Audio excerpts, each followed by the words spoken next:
क्यों बार बार कॉल कर रहे थे? कितनी दफा का है? अगर कॉल रिसीव ना करो तो दोबारा नंबर मत मिलाया करो। मैं अपनी मर्जी से नहीं कर रहा था, मैंने वही किया जो सर ने मुझे कहा। कुछ इमरजेंसी हो गई। ऐसी भी क्या इमरजेंसी पड़ गई थी कि तुम पीछे पड़ गए हो? वो तो मैं नहीं जानता, ये तो आपको सर ही बता सकते हैं।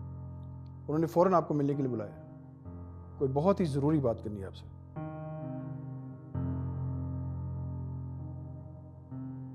आता हूं।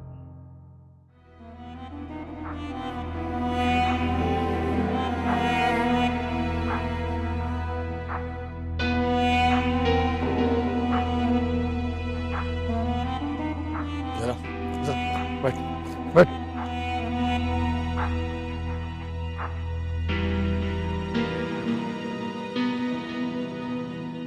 हानिया बेटा, तुम रुको, मैं देखता हूँ। अंकल, ये आपका मुजरिम हाजिर है। रियाज साहब, रियाज साहब, मुझे माफ कर दे, मुझसे गलती होगी। खुदा के लिए, खुदा के लिए मुझे माफ कर दे, मुझे माफ कर दे।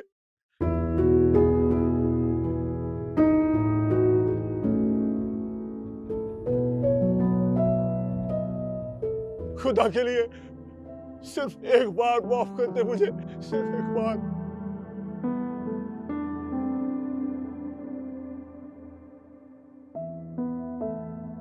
जब भाई साहब ने इनकार कर दिया था तो फिर आपको हामी नहीं भरनी चाहिए थी। अगर मैंने हामी भरी है तो कुछ सोच समझ के ही भरी होगी ना। आपने जो भी समझा आपकी मर्जी। बस आप अजहर को इनकार कर दीजिए, क्योंकि अगर आपने भाई साहब की मर्जी के खिलाफ कोई भी बात की तो सब बुरा हो जाएगा। और यह बात आप मुझसे ज्यादा अच्छी तरह जानते हैं। किसने कहा तुमसे कि मैं भाई साहब के खिलाफ जा रहा हूं? मैं कुछ भी नहीं करूंगा ऐसा जो उन्हें पसंद ना हो, और जो कुछ करूंगा उनके साथ करूंगा। वही तो मैं जानना चाहता हूं कि आप ऐसा क्या करेंगे जिससे भाई साहब राजी हो जाएंगे। आप है ना?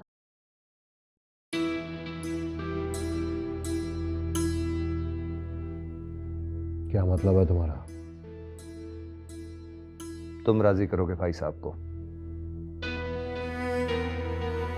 उनकी ना को हाँ में तुम बदलोगे? इसमें सबका फायदा है।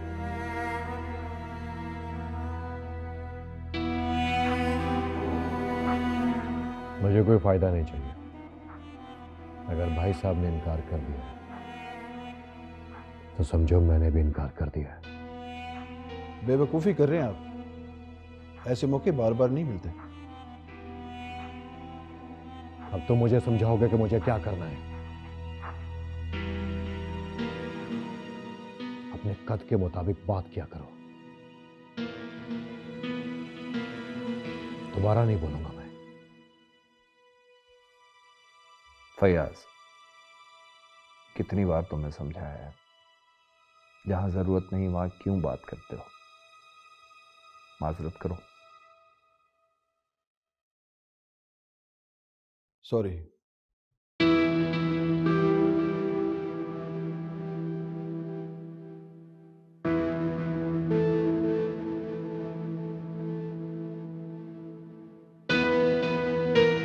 आदत से मजबूर है बेचारा। देखो हातिम, तुम्हें परेशान करना मेरा मकसद नहीं। मैं सिर्फ ये चाहता हूं कि तुम एक बार मेरा मंसूबा सुन लो, उसके बाद जो तुम्हारा फैसला वो मेरा फैसला।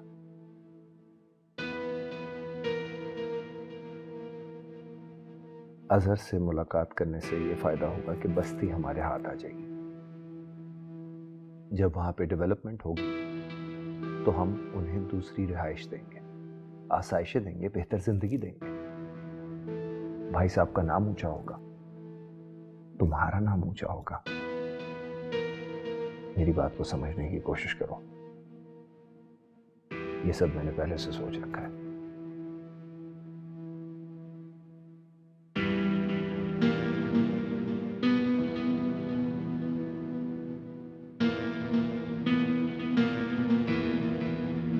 सुना है अभी भी कुछ लड़के बस्ती के अंदर हैं हवालात में, और तुमने उन्हें छोड़ा तक नहीं। बहुत केसेस हैं उन पर भाई साहब। अगर ऐसे ही छोड़ दिया तो मेरी नौकरी खतरे में पड़ सकती है। ये बात हम दोनों जानते हैं कि जिनके पीछे कोई नहीं आता, पुलिस उन पर उल्टे सीधे कितने केसेस डाल देती है। और रही बात तुम्हारी नौकरी की, तो वो तो हमेशा ही खतरे में रही है। जी? सीधी सी बात है, जब पुलिस की वर्दी पहनकर ऊपर की कमाई खाओगे तो फिर ऊपर से किसी भी वक्त ऑर्डर आ सकते हैं और पैरों के नीचे से जमीन निकल सकती है। ये आप कैसी बातें कर रहे हैं भाई साहब? आपका हाथ अगर सर पर हो तो भला कैसे कुछ हो सकता है? दुआ करो कि ये बात बनी रहे। गलत कह रहा हूं क्या? नहीं नहीं, आप कभी गलत कह ही नहीं सकते। और रही बात उन लड़कों की, तो उनके केसेस मैं खुद देख लूंगा। इंशाल्लाह सुबह तक रिहा होंगे। अच्छे लगते हैं वो लोग मुझे, जो मजमून सुनकर समझ जाते हैं कि मुद्दा क्या है। बस आपकी दुआ है भाई साहब। दुआ करो कि ये दुआ हमेशा बनी रहे, वरना जिसको हमने बद्दुआ दी है फिर उस पर किसी दुआ ने असर नहीं किया और ना ही दवा ने। तुम्हारे लिए ले लो। जी, बहुत शुक्रिया। आपकी मेहरबानी है भाई साहब। अब मैं जाऊं भाई साहब? मेरा भी यही ख्याल है। जी, बहुत शुक्रिया।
कबीर ने हमें इतनी बड़ी मुश्किल से बचाया।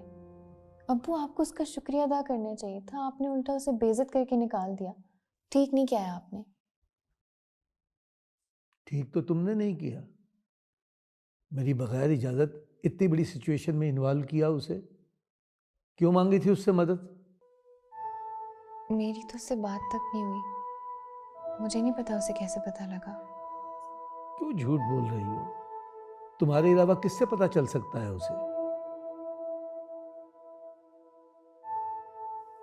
अंबर, हो सकता है अंबर ने बताया हो।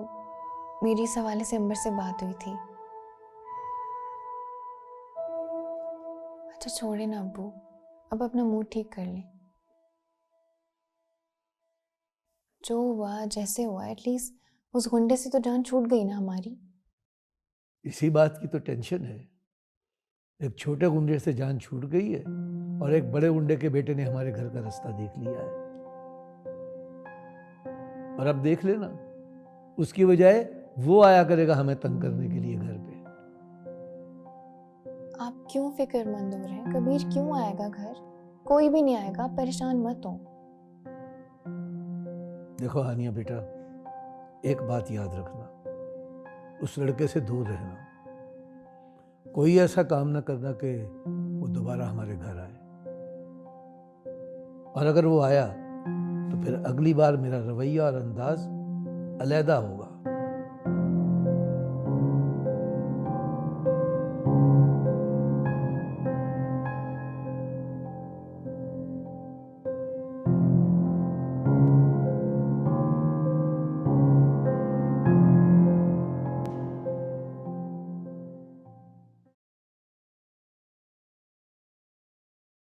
अरे वाह भाई, क्या बात है, बहुत अच्छा लग रहा है। किसी लड़की से मिलने जा रहे हो?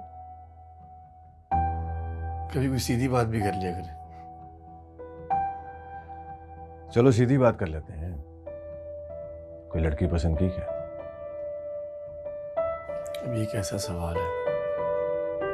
तो यार यूनिवर्सिटी जाते हो, हैंडसम हो, नौजवान हो, मुझे यकीन है बहुत लड़कियां मरती होंगी तुम पे। अगर क्या तुमने कोई लड़की पसंद कर रखी? ऐसी कोई बात नहीं है, ना मुझे कोई पसंद है, ना ही मैंने किसी पे नजर रखी हुई है। देखो, तुम और मैं चाचा भतीजा बाद में हैं, पहले दोस्त हैं। अगर कोई ऐसी बात है तो बता सकते हो मुझे। यार मुझे एक बात बताएं, ये क्या हो रहा है? पहले अम्मा मुझसे बहाने बहाने से ये सवाल पूछ रही थी, अब आपने आके इंक्वायरी शुरू कर दी है। चक्कर क्या है? अरे भाई, शादी करवाना चाहते हैं तुम्हारी, इसलिए पूछ रहा हूँ। अगर कोई लड़की पसंद है तो बताओ, नहीं तो बाद में रोना पड़ जाएगा। मैं आपको वही बता रहा हूँ जो मैंने अम्मा को भी बताया था। मुझे कोई पसंद नहीं है और ना ही मैंने अभी शादी करनी है। तो शादी तो तुम्हें करनी पड़ेगी, उससे तुम बच नहीं सकते। सहरा तो तुम्हें बांधना ही पड़ेगा। हो गया? अब मैं जाऊं? क्लास के लिए देर हो रही है, शाम को मिलते हैं। शाम तक सोच लेना इस बारे में, नहीं तो शादी हो जाएगी तुम्हारी।